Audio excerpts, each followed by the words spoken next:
Hello and welcome to your Daily Word. Welcome back to our Daily Word. I'm Pastor David, and for the next few days I would like to meditate on the lives of some men and women in the Bible who stand out and who might offer us an encouraging word. I decided to begin at Genesis chapter 6. Genesis chapter 1 to 5 covers the man and woman Adam and Eve and Adam's descendants, and that'll be a study for a separate focus of another time. But at Genesis chapter 6, 1 to 7, it reveals that the descendants of Adam were indeed multiplying as they took wives of all whom they chose. Not only did mankind multiply in number, but so did the wickedness and the evil of sin in their hearts.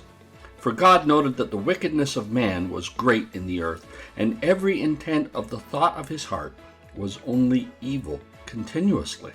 Man without God tries to say, man has evolved from something lower to something higher. But God sees man totally different. He sees him as one who has devolved from what he was created to be, good and righteous, to that which has become continuously evil.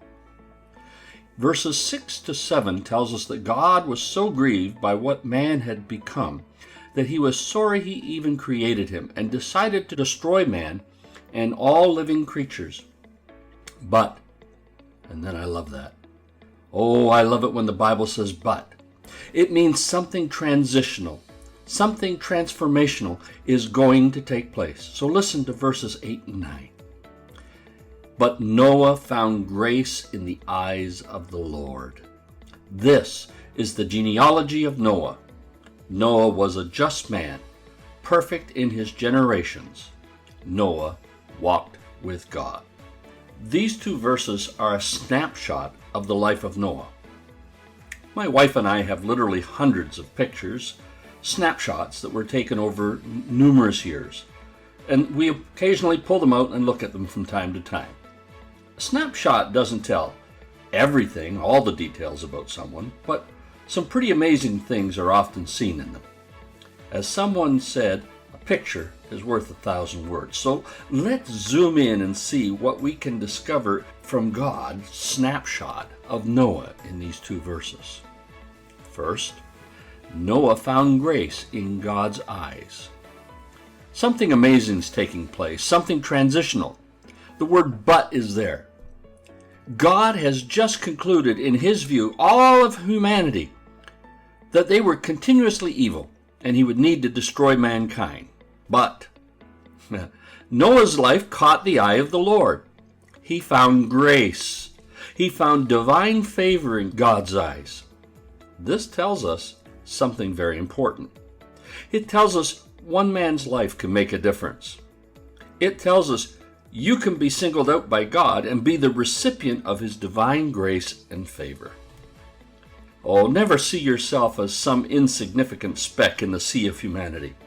Your life is important. It's important in the eyes of God. And your life is significant to God. For the eyes of the Lord run to and fro throughout the whole earth to show himself strong on behalf of those whose heart is loyal to him. Yes, God is looking. Every life matters. Every life is significant. And your life counts for God. Everything important flows from God's divine favor. Now, what was it that caught God's eye about Noah? Well, we read that Noah's character and loyalty were shown. Verse 9 starts by saying this is the genealogy of Noah. But before telling us who Noah begot, who he gave birth to, he tells us about Noah. He says, Noah was a just man, perfect in his generations. Noah walked with God. You see, God saw three important things in the life of Noah. Noah was a just man, and he was a righteous man. He did what was right. And he was perfect in his generation. He was blameless. He did no wrong. He did what was right, and he did no wrong. Noah's life stood apart from God's conclusion of all the rest of humanity, whose wickedness was great and whose hearts were continuously evil. Like a single light bulb that is totally surrounded by the darkness of the night sky, his light stood out, and it caught the favorable, gracious sight of God. You see, choosing to live a life that stands apart from this world is well worth any grief or friction the darkness of this world may give you. Standing apart, living a separated, sanctified life for God was always going to bring His divine favor upon you. Lastly, it says Noah walked with God. That means he kept a living daily relationship with God. He walked and stayed close to God. And his daily walk with God was reflected in a life that stood apart for God and whose light pierced the darkness. Know that your life is important and of great worth to God. God is looking to show himself strong to those who will be loyal to him. Thank you so much for joining us today. Come back tomorrow for the next Daily Word. God bless.